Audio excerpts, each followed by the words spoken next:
Bonjour tout le monde. Aujourd'hui on se retrouve encore pour une double critique. Iron Maiden The Book of Souls et Amorphis Under the White Cloud. Ce sera donc une vidéo placée sous le signe du metal.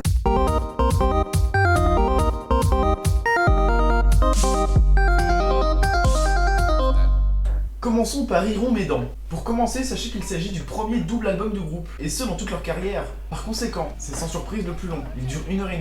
Et il y a pourtant 11 tracks. Vous vous doutez donc bien que la moyenne des musiques est plutôt longue, mais on y reviendra peut-être. On est face à du grand Iron Maiden. Ils n'ont pas fait un retour où ils cherchent à quitter leur style, c'est plutôt à l'exploiter à son maximum. Quand l'album commence avec If Eternity Shall Fail, on a tout le caractère épique du groupe, mais également assez complexe et je dirais même symphonique, d'une rigueur de musique classique presque, avec quasiment le même type de structure.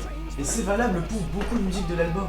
À n'importe quel point de vue, ils n'ont pas vieilli. Vous allez vous surprendre à avoir envie de chanter des refrains qui sont pas du tout du genre oh mais encore un album d'Iron Maiden de plus. Par exemple, encore une fois la première track, mais aussi Speed of Light, The Red and the Black, Death or Glory également, et la dernière. Tout ça c'est des musiques qui vont vraiment vous donner envie de chanter. La plus old school musique de l'album est certainement The Book of Souls qui porte le titre de l'album. C'est une musique pour headbang, le rythme de la batterie change tout le temps. On a un pattern qui passe de 2 temps à 3 temps, etc. comme dans le bon vieux heavy. Tears of Clown, si ça peut vous intéresser, est un hommage à l'acteur Robin Williams, décédé récemment, grand acteur s'il en est. La plus hard rock de l'album est un peu slow aussi, il s'agit de The Man of Sorrows, avant-dernière piste.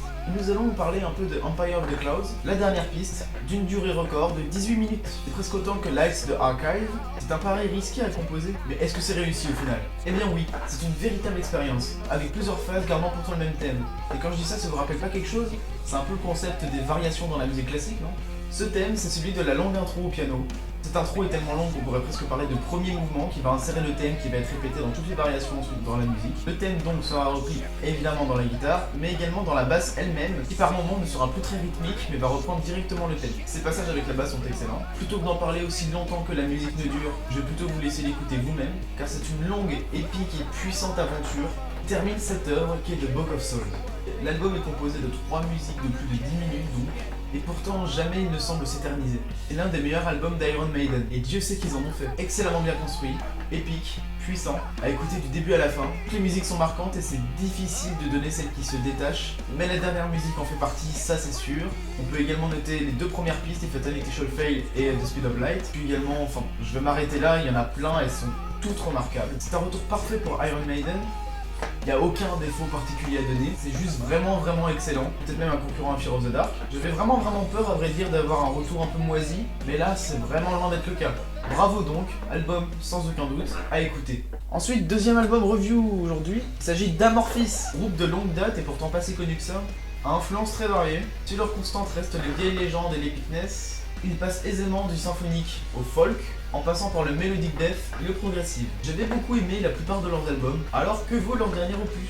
Parlons un peu de leur style général qu'on va retrouver dans à peu près toutes les musiques. On a des intros souvent au piano, très belles, un peu à la Nightwish dans certaines musiques, sans rien avoir envie à ce groupe. Des refrains également beaux et puissants, basés sur une tonalité d'épique. Des riffs de guitare plutôt, je dirais, cinématographiques, complétés par le synthé dans cette même lignée, branché sur les cordes, le string, et le tout est plutôt très travaillé. Pour le côté melodic death, on a une alternance entre le scream des couplets et le chant du refrain, qui est une des caractéristiques de base du genre, et que retrouve dans la plupart des groupes nordiques, par exemple Amorphis, là ils viennent de Finlande, et le melodic death metal a été inventé en Suède. Pour la petite parenthèse, le melodic death metal a été inventé par le trio In Flames, Dark Tranquillity et Darkest Hour, qui viennent de la même ville, Göteborg. Donc cette alternance entre scream et chant est vraiment super bien, sans être vraiment nouveau puisque le genre existe quand même depuis quelques décennies maintenant. Il y a quand même un léger défaut de temps en temps dans l'album, c'est de la répétition excessive de leur style par moment. Par exemple, la musique Dark Path, je pense, est le moment dans l'album où ça commence presque à faire un peu trop. Mais attention, ça reste une très bonne musique et très appréciable. On a des musiques à noter, comme Mermaid, qui est la deuxième piste je crois. Il y a des riffs très épiques et non, tout dans cette musique en fait respire l'épicness. Amateur de ce genre de tonalité, vous allez adorer ça. Death of the King mérite également l'écoute, mais pas pour les mêmes raisons. Alors pourquoi elle? Parce qu'elle a des sonorités orientales. Dans un univers où la musique classique occidentale a eu des influences jusque dans le monde du métal et dans à peu près tous les genres contemporains, eh bien avoir des sonorités orientales c'est quelque chose de vraiment original dans le sens positif. C'est une démarche osée et c'est très maîtrisé. Donc bravo à eux. A noter que c'est pas la seule musique avec des sonorités orientales, ça arrive par petits moments dans certaines autres musiques. Et celle basée là-dessus, c'est vraiment celle-là. Et elle est excellente. Dans cet album, il y a beaucoup moins de folk que dans d'autres albums du groupe, mais il y a quand même un retour au folk dans la musique Tree of Ages, qui se démarque donc grâce à ça. La flûte y est, je trouve, magnifique, et très bien mélangée avec le reste des caractéristiques du groupe. Une autre musique à retenir donc, surtout si vous avez un côté celtique. White Knight, dernière musique de l'album sans compter les bonus tracks, contient une voix féminine qui contraste super bien avec le scream. Cependant, j'ai l'impression que c'est pas assez exploité, genre pas à son maximum quoi. Il n'y a pas de chant féminin, ça. On est plus face à presque du spoken word. Faut avouer malheureusement que même si les deux pistes bonus restent bonnes en soi, elles sont un peu génériques par rapport au reste de l'album. C'est un peu dommage, ça fait un peu fin, un peu poisson. Mais il y a quand même un très beau solo de synthé dans la dernière piste, il faut l'avouer. On a donc un album très bon, avec un style de base vraiment super, légèrement surexploité parfois, avec la particularité d'avoir parfois des sonorités orientales par moment. Le mieux étant dans Death of the King, on a des musiques très épiques, surtout dans les premières. Je vous ai conseillé Mermaid qui est vraiment super. L'album est plutôt bien construit, dommage pour les deux pistes bonus. Album que je conseille donc aux amateurs de folk, de progressif, de symphonique et de mélodique death. Et même à tout le monde si vous êtes assez ouvert comme d'habitude. Bon bah voilà, c'est déjà fini pour cette critique. On se retrouve très prochainement. Moi j'aimerais écouter encore une fois The Book of Souls. N'oubliez pas de vous abonner si vous avez aimé. La page Facebook, etc. Enfin vous connaissez. Bon bah merci d'avoir regardé. Salut et à la prochaine.